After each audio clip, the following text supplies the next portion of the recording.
Good morning. BC's public school system, more than 400,000 pupils, 30,000 teachers, faces an extraordinary crisis due to the arbitrary action of the government in their time of restraint of cutting $121 million from the budgets between this summer and the end of 1983. From where I sit, the position is confused to say the least. It would appear that the government has said ability to pay, and your ability to pay is going to be down $121 million. Cut. How are the cuts going to be done? Are teachers going to be laid off by seniority? Are teachers going to take militant action as they predict that the number of teachers laid off could run from 3,200 to 12,000 depending on when the layoffs are made? We know that the Bennett government is determined to cut expenditures. 60 million off health, wiping out Dentacare, and now 121 million from education. In the studio this morning to answer my questions is Bill Vander Zalm, whom I think we could call, quite fairly, a neophyte Minister of Education with considerable experience in human resources and in municipal affairs. He's the man in charge of the hatchet wielded by Premier Bennett. Here, too, to join in the debate is Gary Bejan, who is president of the BC School Trustees Association, a body which I think you'll find is somewhat puzzled and a little bit worried about what's going to happen. And Larry Kuehn, the president of the BC Teachers Federation, and his executive, I'm sure, will find out is at its wit's end of what's going to happen if they accept meekly, like the doctors roll over and play dead for 30 million bucks they did, the arbitrary restraints put on by the government. I'm going to start first with simple, direct questions to Bill Vander Zalm, the Minister of Education, after the break.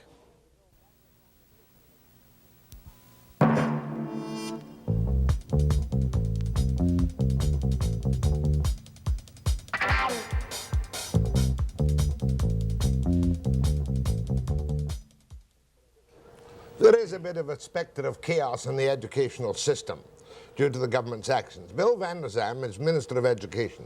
Mr. Vander Zalm, I want to check the basic facts to see if we agreed.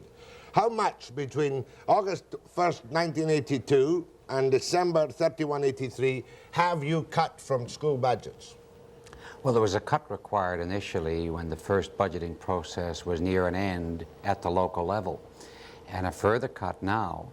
The cut now that is required for the balance of the year is $37.5 million, and then of course a further $22.5 million in the beginning of 1983, which takes us to the end of the fiscal year, March 31st. And further cuts for the next fiscal year from March 31st till the end of 83. Well, that's purely speculative. We don't know what it is. All I've said to the school trustees in their requiring to have some indication as to where it may be for next year. Look, for next year, figure on no more money than what you had for the balance of this year after the cuts. But things can change around. It'll depend on what's provided in the budget. Who's to say? Now, when you took over the ministry, you were faced with this cut. Did you argue for replacement of any of these monies, knowing what it is going to do to the school system? When I became the minister, the decisions had already been made with respect to the cuts in this particular ministry, but of course I had been a party to the cuts in other ministries, including my own then, which was municipal affairs. So all ministries have faced considerable cuts. All right, how do you want these cuts to be done? Have you told the school trustees where to cut and who to fire? No, what we did tell the school trustees, and certainly this was in keeping with the way they wanted to see it done, was look, each school district has differing circumstances, therefore the decision ought to be made locally. Advise us by August 30th, and that was then extended to September 15th, as to how you see it done. How many teachers do you anticipate will be laid off between now and this first period with two cuts of 65 million of December 31st, 82? How many teachers and school staff must be laid off? You must have worked it out. If they go purely layoffs, if that's the route they choose, it'll depend on when they make the decision, of course, but I suppose it could go as high as 2,000 to 3,000 if it were purely layoffs. But we've said right along that we would hope certainly that the teachers and the school boards would look at it together and find alternate ways, one of which, yes, is rollbacks, or a possible rollback, or a partial rollback. It could otherwise be the teachers giving up their professional days. It could possibly, again, be a change of programs or schools tightening up on various programs. There is not just one way of getting at it. There's a variety of ways or a combination of ways. Now, you have the power to make an arbitrary rollback in the teachers' 17.3 settlement average for this year. Are you considering an arbitrary rollback to avoid any layoffs? I don't have a power to roll back arbitrarily teachers' salaries, no. So you've taken the problem, 121 million, use my figure, you admit to 88 anyway, and you admit, yes, okay, to 28, 37, sure, 22. Right. You've taken this money shortage and you said to school trustees, we don't want to dirty our hands, you do it. Well, you have to keep in mind that the total monies that I'm responsible for, directly or indirectly, that is, the total money spent in those educational programs that I as minister am responsible for, is $1,700 million. 1.7 billion. 1.7 billion. So you're cutting about 8% out of your budget. We are looking at a total, if you take the $60 million that is required now out of the 17 million, okay, you're looking at approximately 4%. Now, you're aware, of course, that the teachers have legal contracts for their present rate of salary. Yes, I'm aware. Incidentally, I just want to not just leave that 1,700 million for a moment. It should be remembered as well that when the school districts initially began their fiscal year, the increase was the equivalent of about 21% over 1981. All of these cuts still provide for an increase over 1981 of 18%.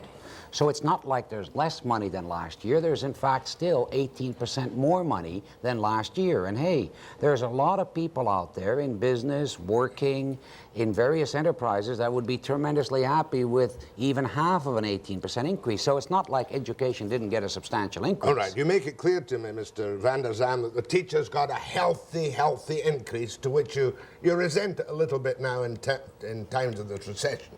And you want to see them surrender some of that 17.3% increase, and to come to you and say, okay, we'll take an 8% cut for this year, and that will give me back my money. Is that what you would like to see done? Oh, I think that would be a good, simple way out of it, certainly. Simple in the sense that you only need approach one particular group or segment of the process and still retain all of the programs. But I understand from a teacher standpoint that is a difficult decision, and for the BCTF this is a difficult decision. And I'm not one that believes that teachers should be underpaid. I do believe teachers are entitled to good pay. They hold very, very responsible positions in the public service or in society. Now, but you made it quite clear that you feel there is feather bedding in the system, that it's too fat and too sassy.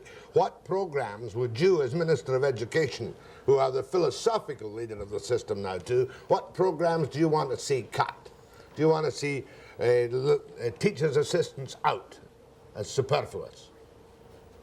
Well, they may be in some areas, they may not be in other areas. It'll depend on the makeup of the class, and if in fact you have a class with handicapped children, then I suppose teachers' aids are not only very desirable, but possibly or probably very necessary. But there may not be money for them from now on with these arbitrary cuts. Well, I think we have to look at the bigger picture, you know, and I take my own school district of Surrey, where I live. In 1978, 4 years ago, okay, the total budget for education was $56 million in round figures. The total enrollment was 28,851. The cost per pupil was $1,957. That was in 1978. 78. 56 million, 28,8, and 1957. In 1982, okay, 4 years later, the total educational cost is $102 million. The total enrollment is 29,210, so virtually unchanged. The same. The cost per pupil is 3,493. Well, why didn't you stop it before? Well, Why didn't I stop it before? I certainly wasn't the minister, and I didn't have the influence that I have today. And I'm not saying that I'm the one that's taking the lead here. I think perhaps during time of affluence, things tend to skip by us. And certainly now, with restrictions on the monies available to us, we're having to look very carefully at all programs, because there's no way the taxpayers in British Columbia can afford to continue this sort of increase. So teachers' salaries and cost of education must be cut severely. Because of the economic circumstances, I think all sectors of government, all sectors of industry for that matter, need to review what they've been doing and how they've been doing it and start looking at costs. But when you take your Surrey comparisons, remember the Surrey teachers said last night, the president did, I think it was, said, if you lay off one teacher, we'll strike the system. Now that's a possibility. Well, of course, it's not legal. You mean a strike is not legal? A strike is not legal. But you're prepared to face militant unrest among the teachers as you go through this program? Well, firstly, you know, just referring again to the Surrey situation, a strike is not legal. And secondly, I don't believe what they're telling us. I don't believe that they would actually strike. I don't believe they would leave all of those 29,000 youngsters in Surrey without an education simply because they have this quarrel with government.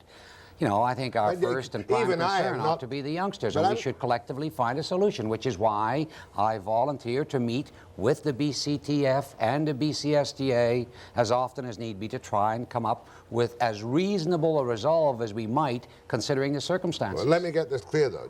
You would like to see a voluntary rollback by the teachers on their emoluments to meet your demand?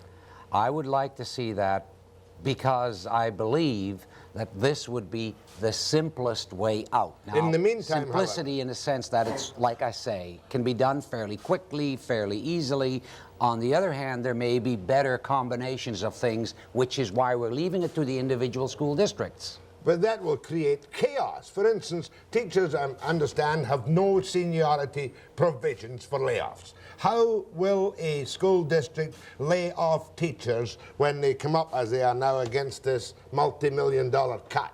How do you expect them to lay them off? Well, it's very difficult. And for the sake of continuity, for the sake of good programs for the youngsters, for the sake of the community, for the sake of the teachers, I think a voluntary rollback of a set percentage would certainly be the most efficient and perhaps the best way to go at it. But as I said, it would be for each school district, but if each school district does it differently, that in itself could be a problem. I appreciate that. And you might step in with legislation and make arbitrary decisions about the numbers of teachers and how it be done. Well, hopefully not. I don't think this will be necessary. You know, as I've said previously, if every school district suddenly decided that the only way was to create layoffs, or if every school district said we're going to cut back on the amount of classroom time, you know, then I guess perhaps we would have programs, English as a second language. Do you want to get back to the 3 R's, as you said the other day, and people pull your leg, and I'm not pulling your leg? No. Do you want to strip the educational system back to the 3 R's and get rid of all the frills, including the help for the handicapped who are in the classrooms now? No, I certainly don't want to. As a matter of fact, I think when more monies become available, one of our priorities decisions ought to be to make more monies available still for the handicapped programs. I don't want that cut back, number one. If I have my way, certainly that is one area that I'll be fighting for. Secondly, I don't want to go back to the 3 R's. We've never just had the 3 R's. There have always been other programs. I have said, don't sacrifice the 3 R's at the expense of the other programs. Will you concede to me now that in this state of confusion, with your arbitrary action and confusion of the Federation and the trustees, that we are on the verge of possible chaos? No, I don't believe that. Webster and Bill Vander Zalm, after the break.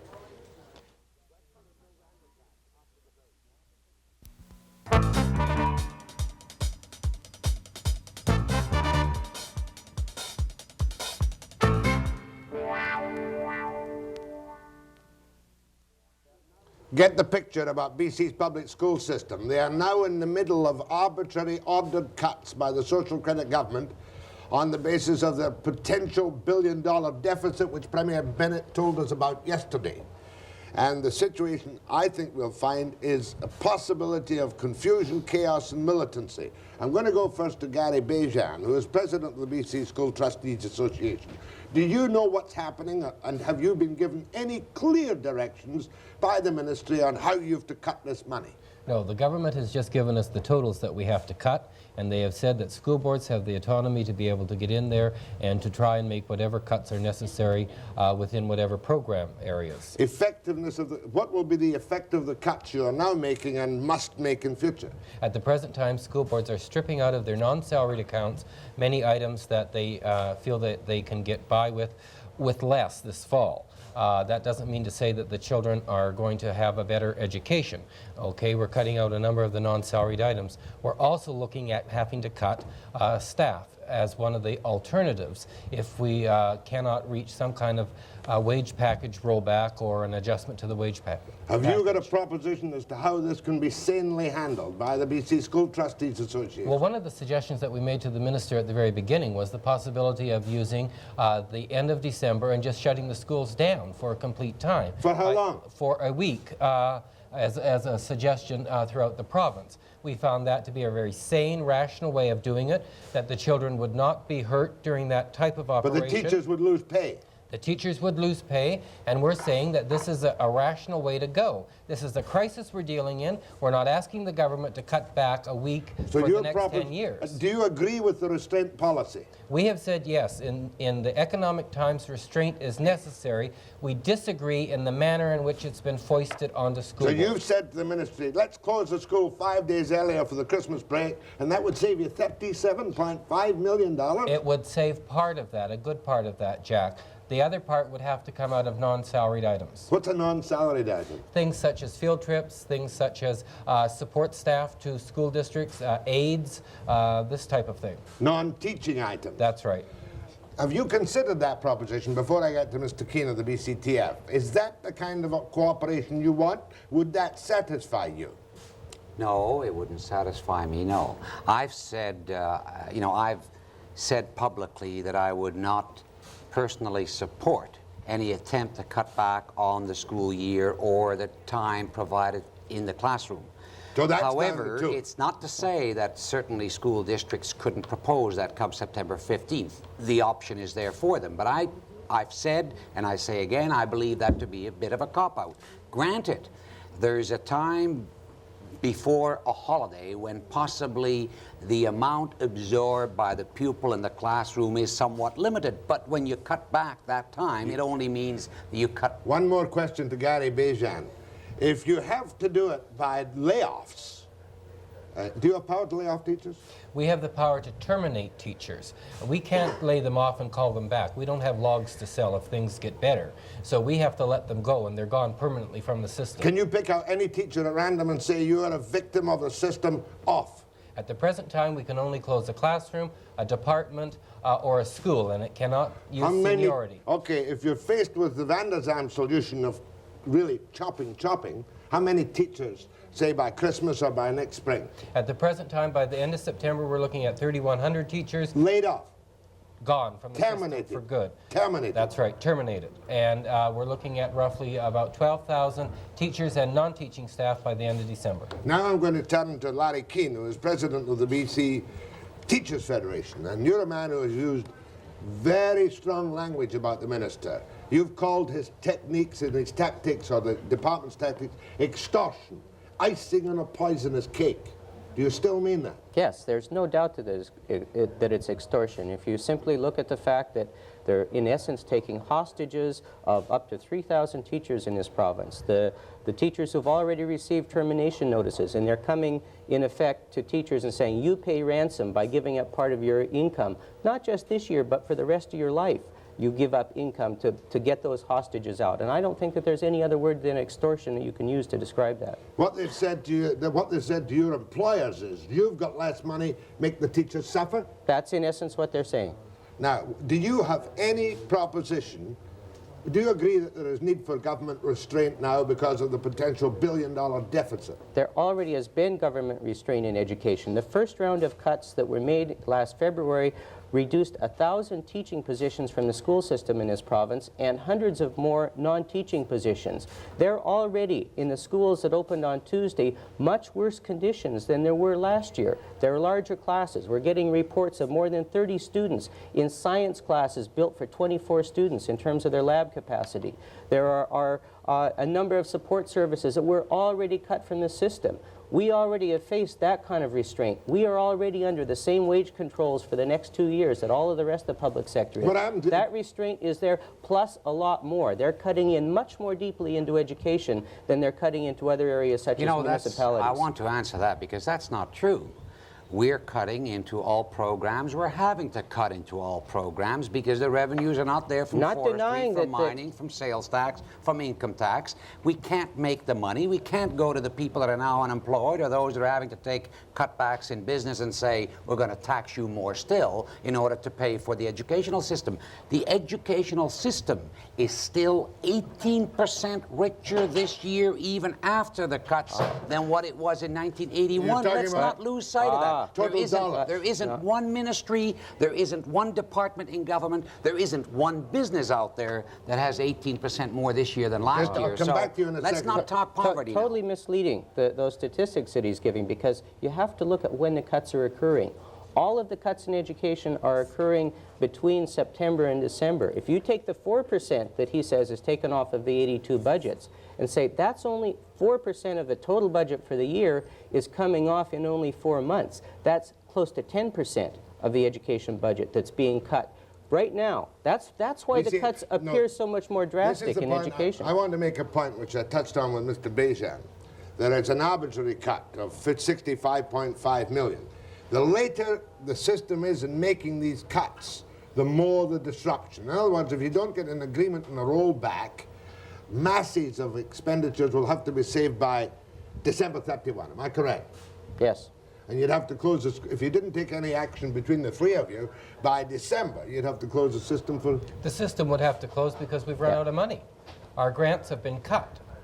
Now, you got your 17.3% last year. Do you now have a valid legal contract with the school district? There are 75 valid legal contracts in this province. And now, are you prepared, as a spokesman for BCTF, to consider, like the doctors, a voluntary surrender of part of your contract money, 6 and 8%, to meet their crisis? Not certainly on the kind of basis that the doctors brought forward. We're in a totally different situation. We're in a totally different situation in terms of the amount of income that teachers make versus doctors, and the amount that they would be asked to roll back. If we, for example... Have you been asked to roll back?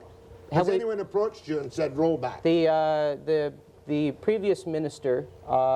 Smith. Smith, in fact, made those kinds of statements. Mr. Vander Zalm has never been so direct in saying that. What he says is that would be the easiest solution, but that he understands that it's a difficult thing to do. So the real approach came from the previous minister in terms of that. Now, are you fearful that there will be militant action and teachers striking? Well, the tone of our general meetings this week, and this is the first time we've been able to get to our members since they've been back at school, is in fact more militant than I would have predicted. In Abbotsford last night, the teachers voted to that if the termination notices aren't withdrawn by the 22nd of September, that they are going to consider a motion at that point to withdraw services. The Surrey teachers were talking about that last night. There are other local associations where that's the topic of discussion. All right, let's one factual point. If any of your teachers get laid off now or have been laid off, do they have the protection of seniority? There is no protection of seniority. Well, give me that again. What could happen in the worst scenario? Okay, let me give you some examples of ones that have already happened. Termination notices in Castlegar and in Abbotsford. In Castlegar, there's a teacher with 22 years of teaching experience.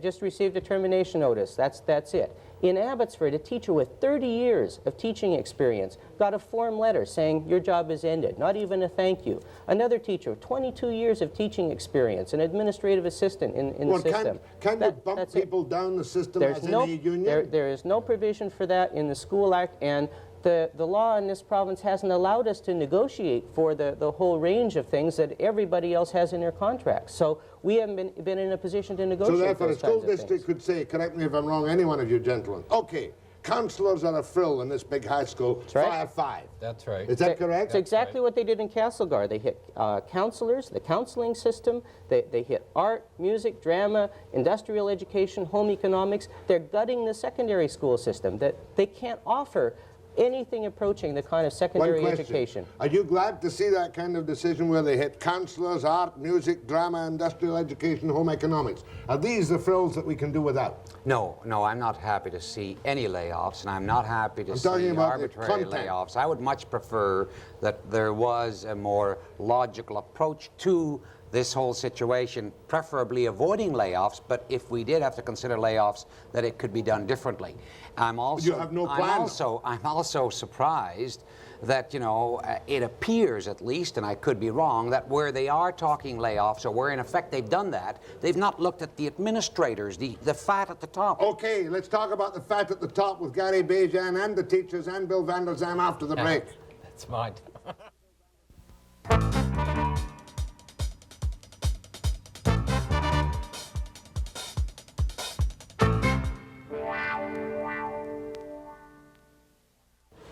Every parent in British Columbia, as well as every teacher, is vitally interested in knowing what's going to happen. It's quite clear now, though. Just to recap for a second.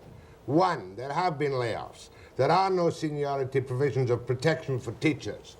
That to fire a teacher is a simple matter of 30 days' notice. There is no such thing, I am assured, as a layoff. But to fire him, you've got to close or her a section, a department, a classroom, and that teacher is out in 30 days. Now, Mr. Vander Zalm, speaking now to Gary Bejan, raised the point about the fat at the top, and I too have always had my suspicions of expensive teachers and highly paid administrative decisions. Is that true? Fat at the top, which could be trimmed to save a lot of money. Yes, including the minister's own department. It's full of people, isn't it? And those people have seniority. They have their jobs protected over there. Okay.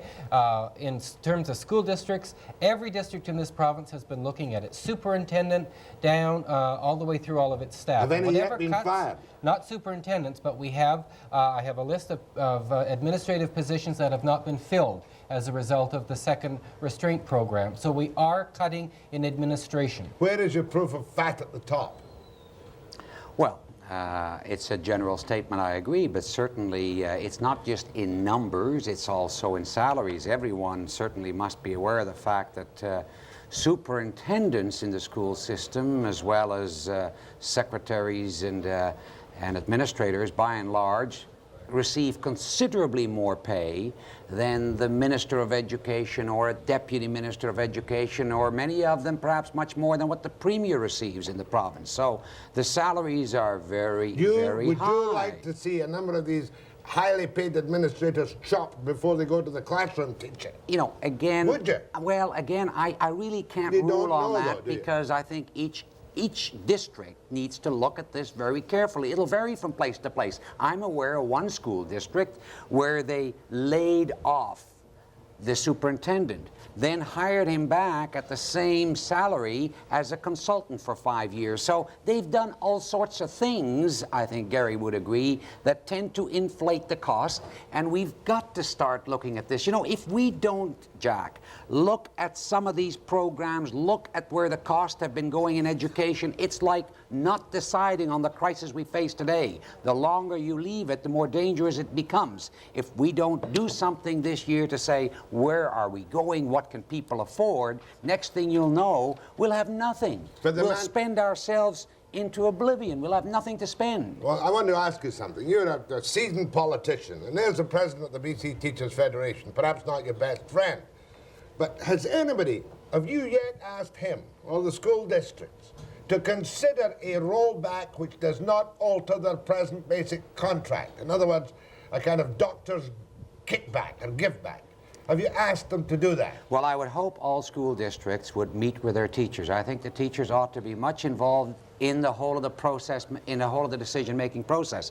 But I've met with Larry for 2 hours, at which time we discussed a number of things, and I certainly, as I repeat again, appreciate the fact that it's difficult for them to make some of those decisions. But as I understand it, the position of the BCTF is, We don't want rollbacks. We don't want layoffs. We don't want program changes. We don't want to see anything done that affects anything in education as a matter of principle, which means there's nothing can be done. Is there no elastic in your position?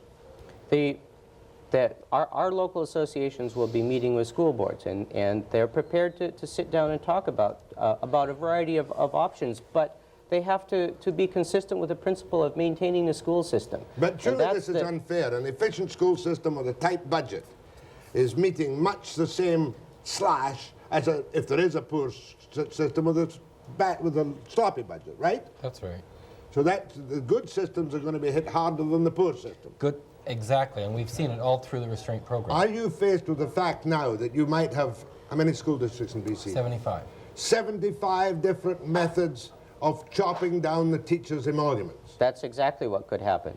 That there could be totally different conditions for the students that at the end of this kind of a process. That your opportunity for education may vary considerably from one school district to another, no, but simply on that kind of a basis. And the same could be true if you got into teacher salaries, that teachers could be paid a considerable difference between teaching in one district and teaching in another, even though the job that they're doing is the same job. Well, so that the minister as well as myself can understand this, because you've just dumped it on their backs, on the school trustees' backs, right? Correct. You've dumped it.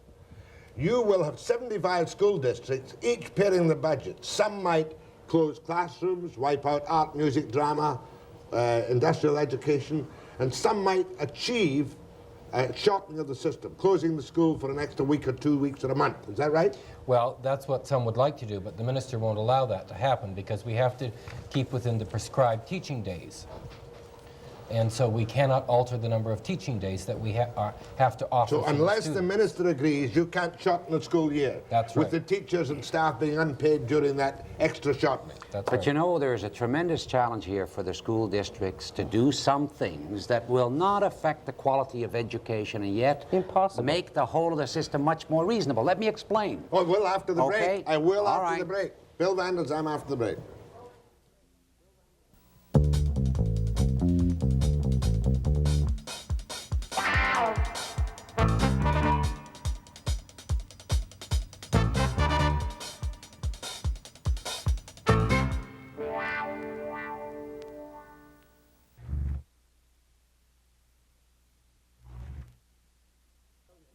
Remember, 121 million has been ordered chopped from school district budgets for the public schools between this summer and the end of 1983. The responsibility has been, of the actual cuts has been put on the school trustees by the government, the Minister of Education, Bill Vander Zalm, who was busy whittling a new pair of shoes out of an old willow tree before he came here this morning. Gary Bejan has just told me that they could solve the problem for the moment by closing the schools a week earlier for Christmas. And then he says, but we can't do that because we can't change the number of days of school instruction because of the law, correct? That's right. And you said? I said they can accomplish all of these savings within the system if they'll address all the opportunities available to them. And I want to just illustrate this simply by saying this. If every school district in the province had the same cost per pupil as Delta, for example, we would have money left over. How much is Delta per pupil? Delta per pupil would be about 20% less than what it is in neighboring Surrey. But Jack, the minister has to understand that many school districts in this province have a greater cost due to the transportation of students than they do in Delta, due to the heat and lighting costs up in the north compared to Delta down here. In my district, for instance, we are the collector district for the hearing impaired children of the province. And we provide that program, therefore our costs are naturally more than Delta's. So you can't compare Delta Larry, for all of the province. Let me put it this way. You see, the minister has looked at the system, we've looked at what's been an affluent, wealthy school system up to now. On the contrary. It looked like it. It may have looked like it, but even if you use comparisons of across this country on how much is spent in other provinces, we are sixth in the country in per capita spending. We are last in terms of the percentage of our personal income that's spent on education. We have not been overspending on education, certainly compared to either the needs of the students that are there or compared to what other provinces spend on education. But the point I'm making is all of a sudden somebody up there, to wit Social Credit and the Minister of Education, have said that after your years of apparent affluence, you're now facing the crunch and you must bring all these economies and staff cuts and program trimmings into effect now. Yes. Is that right? That's right. That's what you're saying. Yes. Now, no preparation for it, no money, cut your programs. Cut the programs or cut whatever needs to be cut within the system that can be cut to accommodate the savings required in order to make things balance. Now, naturally, you must fight for every nickel in your valid legal contracts, which can be altered by the government, correct? Yes. If they want to. Yes. What do you think is going to happen to the system unless the government backs down? It's going to be dismembered. Between what is happening now and the cuts coming in 1983, we see the kinds of things that have already been cut in those districts that have issued termination notices. Does this mean we won't have an education system that resembles the one that we have now? We can't with that level of cut from the system. Before you say anything, before you explode, what do you anticipate will disappear from the system in terms of tuition? Well, you'll find the things that Mr. Vander Zalm, I think would describe as frills, the things which in fact are the basis of the culture of this province, of preparing a broadly educated populace, the art, music, drama. Those are already under attack and have been declining over the past few years because of other decisions the ministry has made. Those programs simply aren't going to be able to survive this. You say that this, unless it's altered, will dismember the public school system. That, in terms of anything that we know of public education in this province, that there won't be a resemblance. Surely you would rather take a voluntary rollback of 6 or 8% and stall for a year rather than let this man and his government dismember the system. Those aren't the solutions. If it were only, it is a solution. If it were only for 4 months, then we might be able to look at finding some solution. But the promise of 1983 is even worse than this year. If you take what they have announced, the cuts they've already announced from January to March, and you project those through the rest of the year, and that's what this minister has suggested, and the previous minister strongly told the school boards that they should count on, the school boards next year will actually have fewer dollars than they received in 1982. We don't know what the dollars will be in 83. I'm only saying, look, be cautious, be prepared. We don't know what the economy will do. I'm hoping it'll pick up considerably, and I'm an optimist, so I trust it will. But it's amazing how if in our businesses, in our family lives, when we don't have the income, we make adjustments. Either we buy less of something or we possibly do without something, don't take in the restaurant or the show. We have some adjustments within our own family lives or within the business to accommodate. There's no choice. You can't continually go to the bank and say, look, I've got less income, therefore I need a loan. The bank would probably say no in any case. Yet somehow in government, nobody's prepared to take any cutback, make any changes, do anything at all. I'm okay, Charlie, don't touch me. Where will it end up? Government hasn't got the money. What do they do when they don't have the money? You can't go into an economy that can't afford to pay so more. What you're saying... You can't pile on more income taxes. It isn't there. You can't go to the forest industry and say we're going to increase the stumpage because they're not cutting the logs, because we're not selling them. So we in government really have to look at it as if we would in our family or in our business. We get together as a family and we try to work it out, and that's what we're attempting to do here today. In other words, you're telling the school districts, you will cut your coat according to our cloth, and if the teachers and the system suffers, so be it. Yeah, but look... Well, you say it doesn't have to suffer. The teachers certainly make up the largest cost within it. There's also 70%. the administration. 60. There is no doubt, and I'm sure Larry, as a teacher, as someone who's worked in a system, and Gary, who's been a trustee for a long time, would agree that there are places where there's fat and where it can be trimmed, as there is in my ministry. And I'm going to be cutting, and we're going to be cutting back on some of the staff within the ministry, and I'm not going to be hiring the consultants. I'm not going to be bringing in all the experts, which we have done so long within the ministry. Those are the sorts of adjustments we're going to have to make. But Jack, school boards are not disputing that. We're saying, yes, we're going to get down and we're going to clean out the system. But you haven't had time. But we haven't had time. You haven't had guidelines. well, the guidelines have not been there. We've been asked to form our own guidelines. There's one other thing that we haven't done. When W.A.C. Bennett was the premier of this province, whenever he had a financial crunch, he used to just put a freeze on capital construction in schools. We no longer built the gymnasiums. We no longer added additions on. We used what was existing. We have $100 and some odd million going into capital construction in 1982, 83. I'm saying, why are we not freezing that and transferring that over into the operating section so that we can use it? To me, it's ludicrous to build buildings when we are cutting staff and we don't have the staff or the programs to put into those things. Have you not frozen capital construction? Good advice. I'll look at that. Have you not frozen it? No, we have not frozen capital construction. Certainly there are, if the capital project is needed, if it's not needed because there is perhaps a declining enrollment or whatever, we will naturally confer with the school district and we'll freeze or cut that particular project. If, on the other hand, a project is needed, now is not a bad time to build it. It'll create employment. The facility can be ready for when times pick up. So we have to look at this rationally. But you know, operating costs are forever. They seem to go on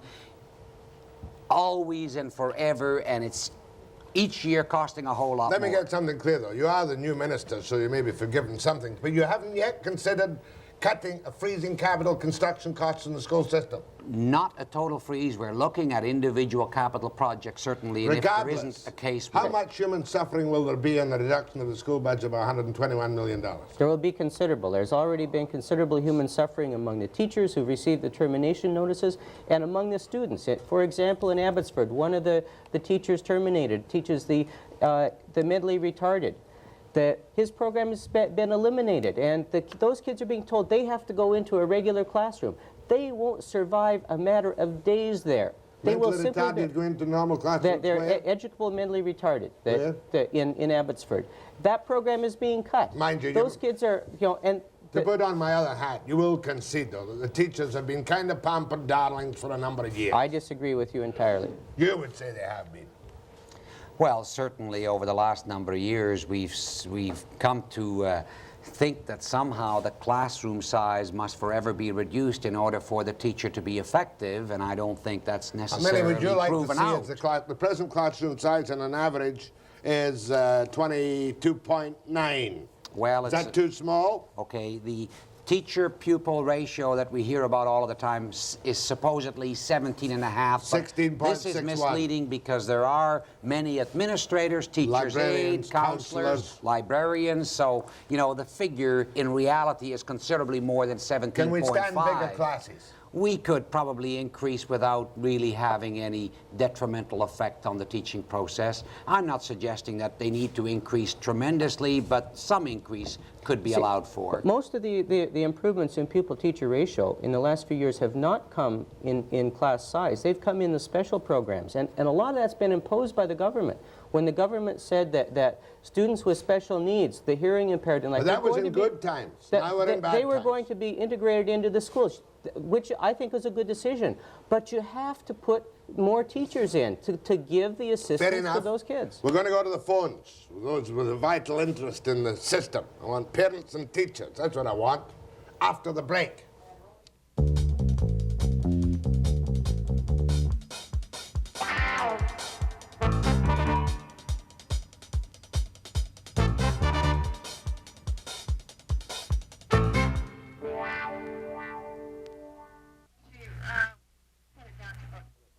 I think it's only fair to kind of sum up before we go to the phones a little bit dispassionately.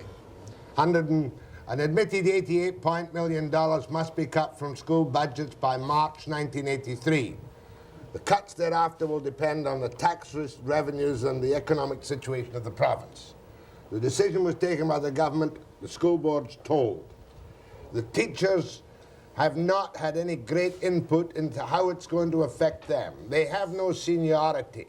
They can be laid off, they can be terminated, not laid off, if any section, classroom, or department is closed. There are predictions of doom and gloom. Gary Bejan tells me that they cannot shut the schools, say for an extra week at the end of December, to save the money in one lump because you're bound by the Public Schools Act for so many days of instruction. That's right. Teachers are very unhappy. Larry Kuehn says it's icing on a poisonous cake and a shakedown or extortion. You deny that. You say it's economic necessity, purely and simply. And they could, incidentally, instead of cutting back on the school year or classroom time, they could give in by providing their professional days, for example. That's only 6 days. Or the lunch hour supervision costs. Things like that are There's only one potentially district that has answered. that. Can I talk about the professional days? Yes, okay? please. The professional days are days that the ministry gives to teachers, and they're days when children are not in the classroom. The ministry provides those days through legislation. School boards didn't negotiate them. We have to enact them. And therefore, we are now being asked to take them back from our staff, you know. And I guess I'm saying, Mr. Minister, that if you believe that they shouldn't have them as paid days, then why are you not bringing in legislation that will remove them as paid days? I guess what I'm saying is that if, you know, willing people understanding what the problem are, attempting to find a solution, there are reasonable solutions. But you don't have one. Well, I have, you know, I've given it to the boards to come up with their teachers because I think local input is required. But if, in fact, they ask that the ministry do it, I would be pleased to take it. Far be it. I'm not asking for you to do it. I'm saying on this particular thing, I didn't give the teachers the days in the first place.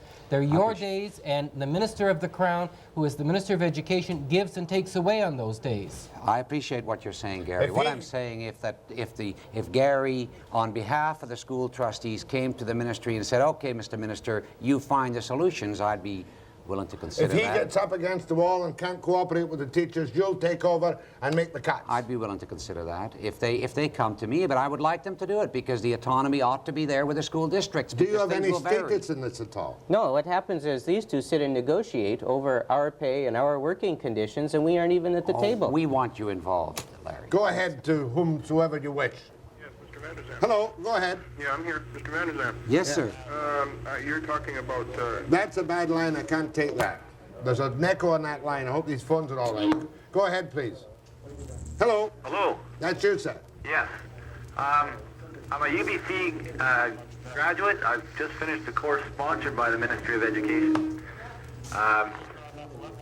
I'm sorry I can't take any calls at the moment until I recheck the lines. There's a bad feedback on the line somewhere. So let's just take a break, go through the phones, and I'll come back up again. No.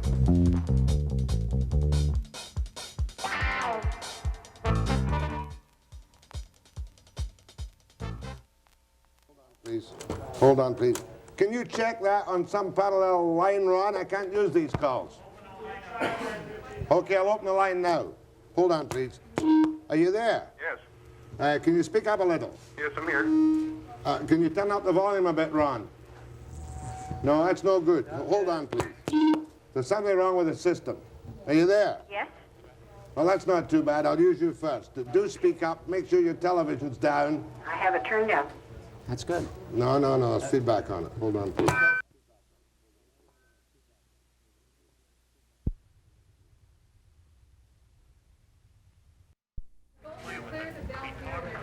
I can hear him now talking through that speaker there. There's a leak somewhere. You can hear it. Get tack or somebody down right away. It's not good enough. Sound like they're going to be great calls directed at you, too. Yeah. Hey, I can hear it now. Yeah. I can hear feedback at this moment, right now. We can hear. I can hear feedback now. Are you on the right speaker, Ron? You can hear feedback all the time on the speaker. Coming in. 30 seconds to studio. Not good enough. That's not. Nothing more infuriating. No, it wasn't there. It wasn't the speaker. That's the feedback. That's what There's something wrong, Ron. picking up when they are answering as well. In 10 seconds, Jack. Jesus 7, Christ. 6. I'm going to 3. Go ahead, please. Yes, I have 2 points I'd like to make. One is I agree that the week prior to Christmas would be a very good idea because the kids are usually in a state of excitement, and if it means keeping the teachers happy, I agree with it. I think if the teachers are unhappy, they will take their frustrations out on the students. It's not fair. One more point I'd like to make is I think the construction of all buildings should stop until we have some more money in the purse. Thank you, ma'am. Now, you just won't go for a week down at Christmas to save money, will you? No, I don't. I think it's a cop-out to say, look, you know, the simple way is to cut back on the amount of teaching time. That's been tried in the U.S. when they had a similar crisis, and it hasn't worked. Furthermore, I agree with the lady, there's a lot of excitement just prior to Christmas, just prior to any holiday, and perhaps the amount of teaching or the amount of learning done during that time isn't what it should be. Well, we can forget that. But you know, that'll happen no matter where you move the time back to. You'll always have that sort of... Go ahead from Pender Harbour. Good morning, Jack. Morning. Yes, I'd like to make a statement to Bill Vander Zalm about the one school room situation. We have a school up here in Egmont, and the kids have a choice. They either go to Pender Harbour or they stay in Egmont. Listen, we're talking about budgetary problems. Are you related to the topic at all? No, you're not. Talk to you later. Go ahead, please. Hello. Right, carry on. Yes, I'd like to speak on behalf of some of the non-teaching staff. I work for one of the local school districts. Right. And I like Mr. Vander Zalm's remarks a few minutes ago about families having to cut back, and his ministry didn't have the money to pay for education. We find ourselves in the same boat. We do not have the money to accept a rollback. And it's just as simple as that. There's very few non-teaching people in the school district where I work that go out to restaurants and to shows, as he was speaking of a few minutes ago. In other words, you say you're suffering enough. Are you in danger of losing your job? Oh, yes, I guess we all are. What kind of job do you have? Oh, I'm a custodian. Now, what about your non-teaching staff apart from teachers' aides? Are you looking closely at trimming them too? Well, many of the school districts have already served notice on their non-teaching staff. It's easier to be able to serve notice on them because they have a contract and you can operate within the contract, okay? And you can cut their hours back or serve notice there. Whereas it's harder to terminate teachers because of that 30 days clause in the Schools Act. I see. Thanks very much. Go ahead from Ashcroft. Yes, I'd just like to know from Mr. Vander Zalm why they didn't bring this down before the teachers were hired to start September. The ones who have moved into new districts are now stuck there, having paid moving costs, and have no future of going back to the districts they came from to take senior positions in different school districts. Yeah, I think we, you know, I should point out again that by and large, the whole of the system is 18% richer this year than what it was last year. It's not like there wasn't a substantial increase in monies provided for education. Well, it was 18% before you brought in the cuts. No, that's after the cuts. It's still 18% richer. But you know, the point is, I know, getting to the question, certainly, the lady is quite correct. I wish certainly that there might have been more signs sufficiently in advance so that other things could have been done earlier to accommodate these sorts of savings. But you know, there's a lot of people that will recall even a year ago when they were looking at buying a house. The situation wasn't then what it is today. Things have changed radically in a very short time, and we've had to make some perhaps unpopular but very necessary decisions for the good of the system, in the long haul, for the good of British Columbia in the long haul. But you're saying that this is an absolutely vital dollar cut which must be made regardless. And can be made without the suffering that I keep hearing about. That Certainly, sure proves that the system must be terribly feather-bedded, if the minister is right, Mr. Bejan, Mr. Kuehn. Well, I don't believe the cuts can be made without affecting the children.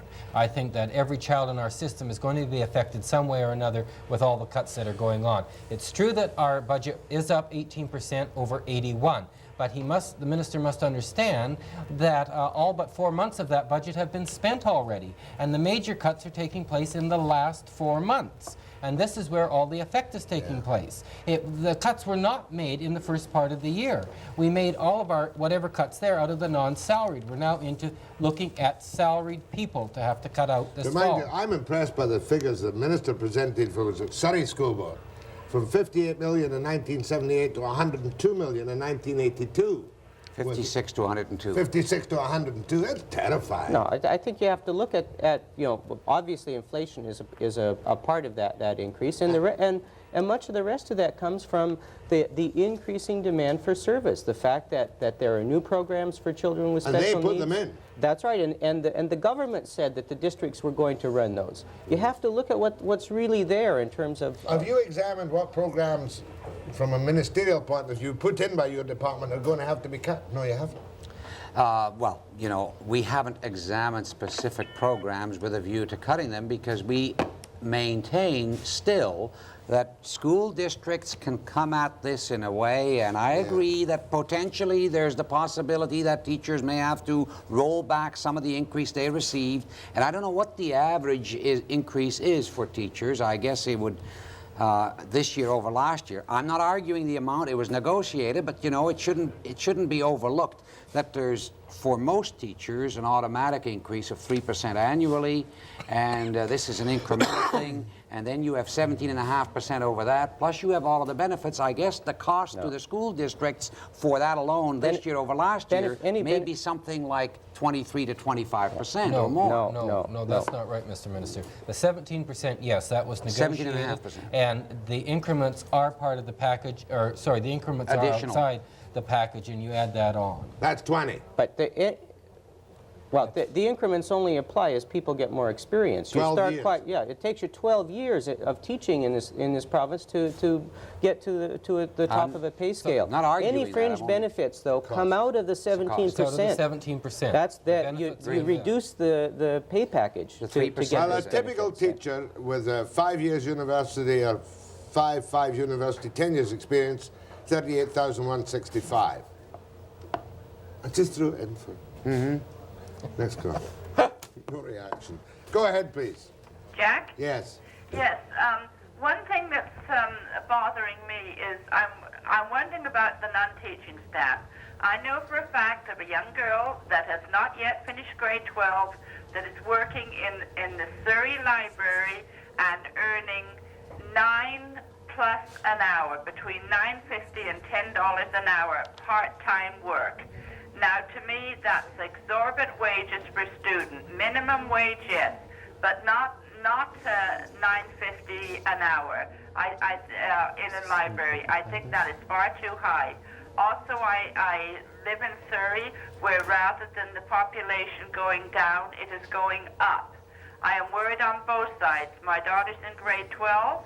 She came home yesterday to tell me of Princess Margaret High School there on 72nd Avenue, where there's 52 students in a classroom.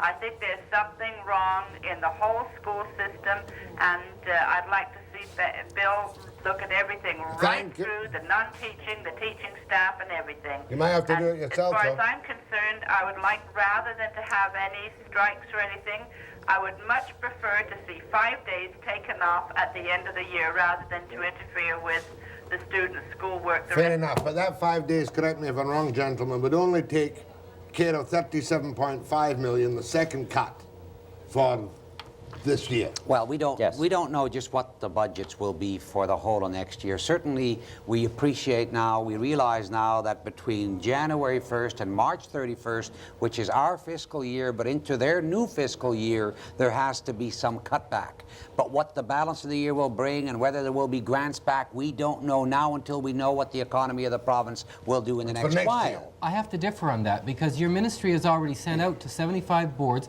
what their spending pattern's going to be for next year. And you've already told us what our cuts are going to be. We know from January to December in my district, we have to cut $4 million. That's a guide to you, but there's no way a ministry in 82 can tell you what the monies will be in 1983 because after all, who's to say what the government will be, who the minister will be, or what the monies available will be? But how can the boards plan except on the basis of what your ministry says is the amount of money that they're going to have next year? If you're planning, be cautious. Just don't run away thinking there's going to be all sorts of money again because it doesn't appear that way now. But that's not to say things cannot change some, and hopefully they will. But if you apply that school closing formula and say that we're going to take care of the problem next year, and things are as bad next year as what your ministry has told the boards to plan for, in some districts it will take more than 20 days in order to make up the shortfall that's going to be there in money. That's what worries me about school closures. You want to see the teachers come to you and say, we'll take whatever percentage rollback to meet the deficit in their budget. Yeah, or, you know, they can trim elsewhere. There's other places they can trim. The lady phoned from Surrey and said there's somebody working in the library at $9.50 per hour, still attending school, a grade 12 student. I imagine that's maybe one example. Certainly it shouldn't be held forth as perhaps the general rule, but I know there's plenty of places where changes can be made. Okay, Webster, Mr. Vander Zalm, Mr. Kuehn, and Mr. Bajan after the break.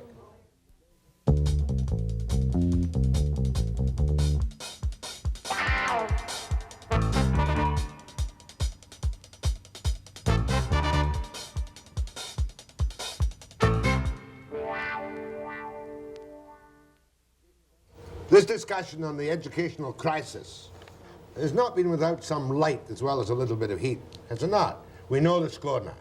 You're determined, your government is determined, chop chop.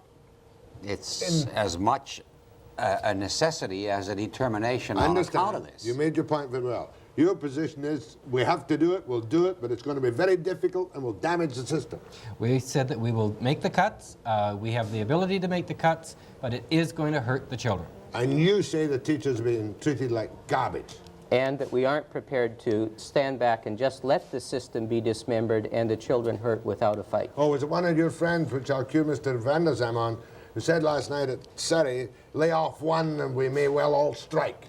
Yeah, what do you think of that? Talk about blackmail. Certainly that is perhaps someplace where the term might be used, although I think perhaps it's only a bluff, because I don't think they would do this to the children. That would hurt the children. And I don't believe these changes will hurt the system or the children or the educational process. If money and expertise were the answer to all of education's problems, we should have a perfect educational system, because we've had plenty of both. And you're not that great an admirer of the product, are you? I think there's a lot left to be desired, yes. Mm-hmm. But we've got to be able to write good. Write good. Getting a button made. Yeah. Go ahead, please. Yes, a question to Mr. Vander Zalm. Yeah. Does he have school-age children, and if so, do they go to public school or private school?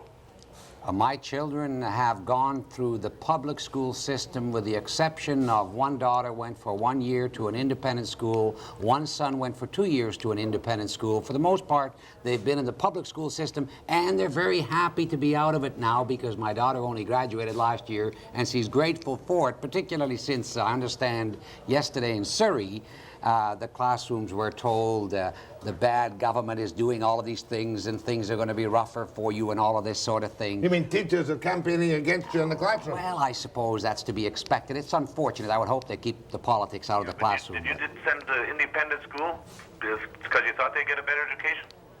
My one daughter will admit, she's now 23 years of age, and she'll admit to you that the 1 year at independent school was a great help to her. Yes, I have an admiration for the independent school system. How much have you cut the independent schools budget?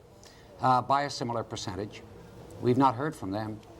They had a 41% increase in funding this year and a $380,000 decrease in the second cuts. They didn't get cut at all the first time from their 41%. The independent school systems, of course, operate at a far lesser cost per pupil and only get a maximum of 30% from the government, as opposed to the sort of grants that are provided to the public school system, where the whole thing is publicly funded.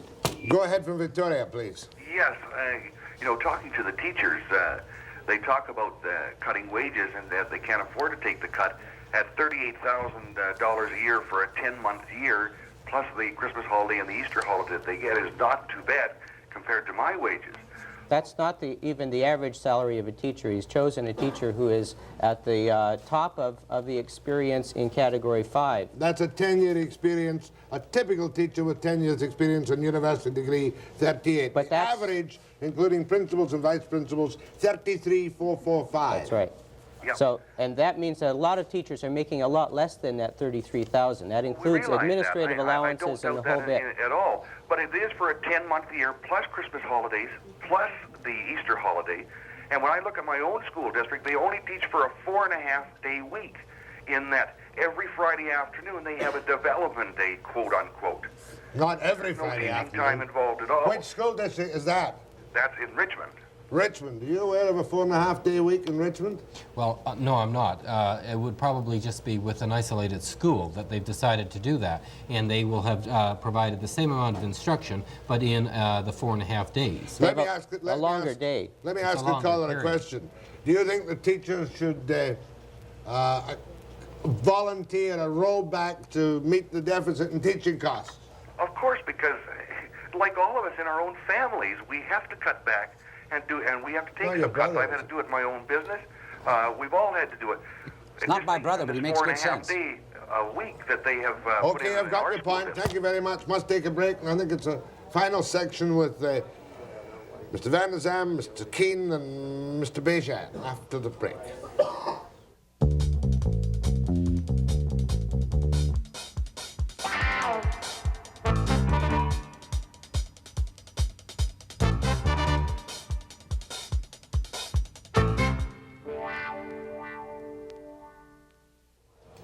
I want to ask one, you know the picture, 121, at least 88 till next March, and then more. 60 million until next March. No, their No. first round, February 2. 28, 37, and 22. Well, the 28 is a little misleading because those cuts were already provided for in the initial round of the budgeting process for the various districts. They were simply told, look, you know, No. Don't confuse people. Okay. Many, No. many millions Wrong. are scheduled to be Yeah. cut from the we educational won't get into the system. details. It's from 60 million up. It's a minimum of 60 million plus an earlier 28, which is 88. But that's beside the point. I just want to put it directly to, I know where you stand and I know where you stand. You'll do what you're told. We'll do what we're told, and we're asking the government to give children of this province equal treatment. Right. But you're the man, your organization, it's on your back. Yeah. I think it's Will you be considering, would you have any means of considering a percentage rollback in your current contracts to preserve jobs and prevent either job sharing or terminations? those are unacceptable choices. We aren't going to trade terminations against rollbacks. That we simply aren't going to be held up for that kind of ransom. In fact, we think what should happen is that the school board should be coming forward and taking a stronger stand on behalf of education. But the money isn't there. They're having their autonomy taken away. They don't have autonomy anymore in this province. They're office boys for Mr. Vander That's Zalm. right. All they're doing is, you know, whatever the minister says, we'll carry out as best we can. We'll complain about it, but we aren't going to take any stronger action. We should be standing together taking action on behalf of the children in this province. Have you asked the teachers for a rollback? My position on it is that I have asked teachers of this province to give up a day without pay. One day? 1 day or 2 days, whatever it happens to be, in order to get that school district through the crisis that we're in. To me, that has far more of a personal commitment to the teacher than just strictly rolling back a percentage across the province. We've all said we're in a bind. We're in a financial crunch. We've all got to pull together. And to me, this is one of the ways in which we can pull together. The president of the Abbotsford Teachers, as I recall, has proposed a rollback.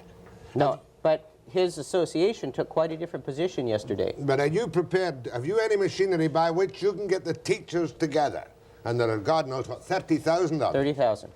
and put it to them? Are they prepared to accept a rollback which would prevent any interference with programs or jobs? It wouldn't even solve the problem in the long term, but no, we can't get 30,000 people together. We do have mechanisms, though, where we can bring representatives together from all of our locals. We did that last summer, and the 600 representatives from every local in this province met for a week at UBC. And their answer, when they examined all of the implications, what was going on, was no, we can't take that route. But you are at the mercy of everybody, because they can say, close that section, scrap that program, terminate the teachers. I think if the teachers were given an option, if they were really permitted to vote as individuals in the whole of this program, they would, I believe, come back with the answers. Reasonable people, given the opportunity, will come forth with reasonable answers, and they would, as Gary suggests probably offer to give up a couple of days without pay. It can be done. Everybody everywhere has to pull in somewhat. We can go on if we're concerned about the future of our youngsters. What's there for them after they get out of school if we somehow destroy the economy by governments continuing to spend more and more monies that aren't there? Go ahead, please. Oh, good morning, Mr. Webster. Morning. I'd like to know, what's going to happen to us substitute teachers? A lot of us depend on field trips, workshops, conferences, not just the sick days. I can answer that. What's happening in a number of school districts is that you'll be unemployed. The boards are cutting substitute budgets drastically. In some cases, they don't intend to bring a sub in until a teacher's been away for up to 5 days, so that there will be some sort of coverage within the school. If the learning assistance program will be shut down to cover rather than calling a sub in. That's practical. That could happen, yes. Go ahead, please. Yes, I'm an ex-teacher, and my husband is a teacher working today anyway. And I'd like to direct this to Mr. Vander Zalm. Some districts consider giving back as the doctors, and they went to Premier Bennett and asked if he would guarantee jobs, and he said no. He guarantees it for the doctors, but not for the teachers. Why? And number two, why does Delta, with the lowest cost per child, have to pay back $1.3 million, which is comparable to Burnaby, Richmond, and Vancouver, who are relatively fat cat districts? And my third point is, most teachers would prefer to give up professional days than be terminated, and I think it should be pushed. What should be pushed? I think that teachers would prefer to give up professional days. That was the point I made. I think the lady is certainly quite correct. Yeah, I agree with the lady that there is an inequity when we arbitrarily require each school districts to cut back regardless of what their cost per pupil. And I wish it were different, and hopefully in future years we can, with the BCSDA, Mr. Kuehn, work out a better system. what do you predict is going to happen now in this state of confusion? We're going to see a great deal of turmoil, teachers who are upset, the school system being disrupted, and I don't know what the result is going to be. But Mr. Vander Zalm doesn't have any answers. There's no rollback in your mind at the moment. Gary. If teachers of this province will not accept a rollback, if they will not accept days off without pay or professional days, then the ultimate choice for school boards is to terminate. We cannot find the money in all of the non-salaried accounts, and therefore it's going to mean reorganization and confusion for our children this fall and again in January. Mr. Vander Zalm. I agree that certainly the school districts and the teachers and the ministry have a tough row to hoe. We have to find these monies. We can't go on spending monies that aren't available to government. We can't go back to the taxpayers for more. It simply isn't there. We have to pull together. In business, people pull together. Right. They have to do it. They have no choice. If there's layoffs or cutbacks, it's the economics that determines what's done. And with government, we think that we can go on spending forever. It cannot be done. If they can't do it properly, you will do it? If they will come to me and say, look, Mr. Minister, it's for you to do, then I would certainly consider that. But I would hope and think that they can work it out. I'm sure they can. We will not be going. We have the ability to do it ourselves, and school boards will sit down and do it. My thanks to Messrs. Vander Zalm, Kuehn, and Bejan. I'll be back after the break.